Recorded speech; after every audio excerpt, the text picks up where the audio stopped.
In this video, I'm just going to show you guys real quick how to alter a sprinkler valve very slightly. The easiest way to alter it, and use this in an Canon pneumatic valve.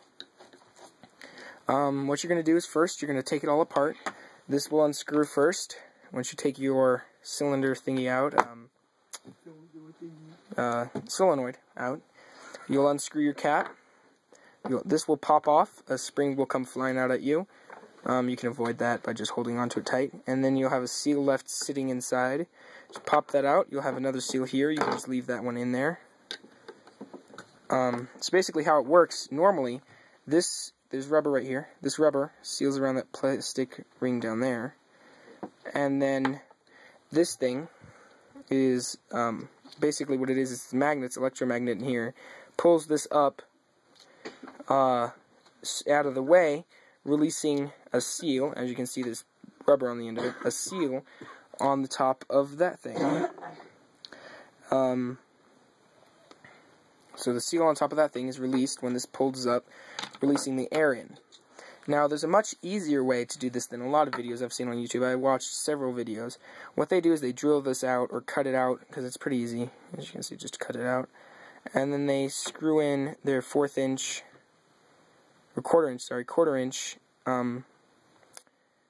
double-sided double-sided male end for your compressor release valve, air release valve there, which is you just pinch it and it fires like a trigger.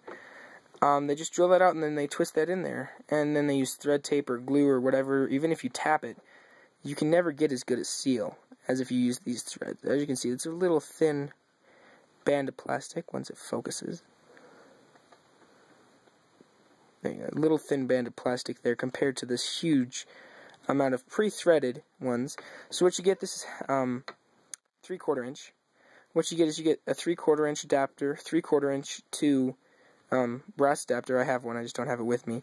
3/4 inch to a 1/4 inch female. You screw your thing in there with a little thread tape both sides. Screw that in there, then you screw your release valve up top, your pinch valve, whatever it's called, up top, and then you just, you don't have to drill anything. You don't even need to drill at that point. You need a little Teflon tape and some glue. And so then the second thing, after you put some glue in this tube, you're going to put some glue down there, and I need to put more in there. Kind of, once it focuses, you'll see in a second, once it focuses. Kind of bubbled up a little bit. I don't know if I have to, but I probably will put a little glue in there. Make sure it seals real good. Once this glue dries, that way I know I have somewhat of a seal first, and then I'll let it sit for its 2 hours. Once you do that, the only other thing you have to do, take this pressure release valve, screw out, put some glue up in the top of it, just a bunch of glue in there. It'll squish some out the bottom right there, as you can see. That's a release, that's where the air comes up. Put some on the threads of the screw and just tighten it down in there with your screwdriver. Once this sits, all you're going to do to put it back together, drop this in there, right on top of the cylinder, this tube here.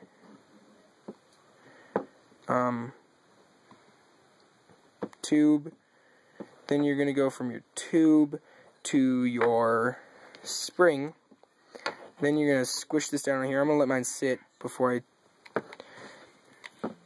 put it on, and then you just tighten that on there before that happens. They just tighten that down on there, a couple of threads. You can put some thread tape on there, I will, on my sprinkler valve, just to make sure it has a 100% seal. Maybe even an O-ring, a huge O-ring if I have one laying around, up in the top of the screw-on part. This piece, actually, sorry. This is the piece that has the seal on it. Maybe put an O-ring in there. It has a slot for an O-ring already cut out, so I probably will get one that fits in there when I go to the hardware store. There goes the spring. So, don't throw your solenoid away, because this is always good for something. I'm sure I'll find some use for it in a later video. If nothing else, it's just kind of cool to have around. If you have kids, you can show them, something about electromagnets. Here I have a 18 volt, which it's 16 volt battery, Makita battery. I'm just going to sit that there. First thing you're going to do is attach your plus wire, which mine has a 3-prong system here. And you only have to compress this one, whereas on the other side you have to compress all three at once. If you want to do it the other way, just do it like that. Then this goes to the ground to complete the circuit, and watch what happens. Snaps down as long as the power is attached to it. You can always, of course, you can just attach this with a switch, an inline switch, and then use it that way, and then you don't have to alter it at all. I mean, there's no altering needed, and it's still on. I just put the pin back in there. And so it can stay for as long as you want until you release the power, and then that'll launch it a little bit, because it's got this spring on here. If you take the spring off, it'll just kind of warble. Here, I'll show you guys. Oh, it won't come off. It's got twisted on there. And so, anyway, so once this sets and everything, I'll put it on my air cannon. I'll do a video on me putting it on my air cannon and test firing it. That'll be up in a couple of days. And so that's really, it's just that simple. Just get some JB Weld or some 3-minute epoxy, 3-hour epoxy, whatever you want to use, whatever type of epoxy, doesn't matter. Drip some down in that first, then put some in this little tube and then dry it off with a towelette, because this has to move. So if there's any drips that seal that shut, you ruin a $15 sprinkler valve. I'd recommend letting it sit this way and maybe putting a piece of plastic on this. I'm not gonna, because it's already set up here. It takes 3 minutes for it to dry, and then 24 hours or 2 hours, I forget, to fully harden. And so once you do that, same deal up here. I mean, there's nothing you need to do past that. Just get that adapter, and then you're done. And it's really that simple. And people make it such a hard process, and you know, just a little common sense, I want to say. And just love doing that. And it, you know, takes 3 minutes, I think, is the amount of time I spent on this, and then $20, and you have to buy one extra part. I love doing that. I had to buy one extra part, the adapter.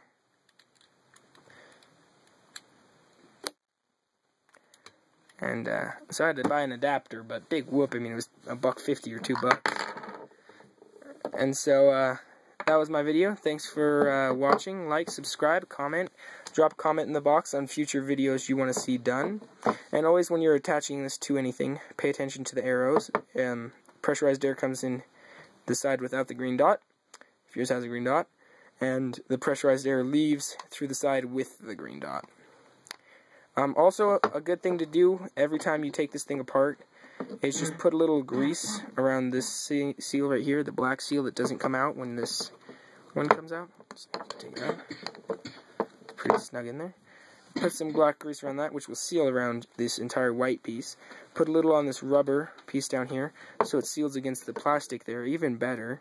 And it says to do that in the manual, I believe. And so just remember to keep it lubed. I'd say every 200 or 300 shots, just put a little lube on this too, the shaft. Every 200 or 300 shots, just, you know, open it up. It takes 30 seconds, with this one at least. Open it up and,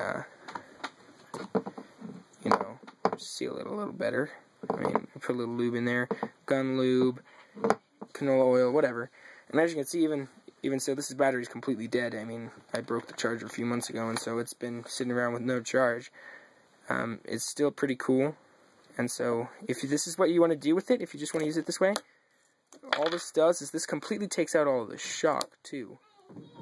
And everything. So thanks for watching, like, subscribe, and comment.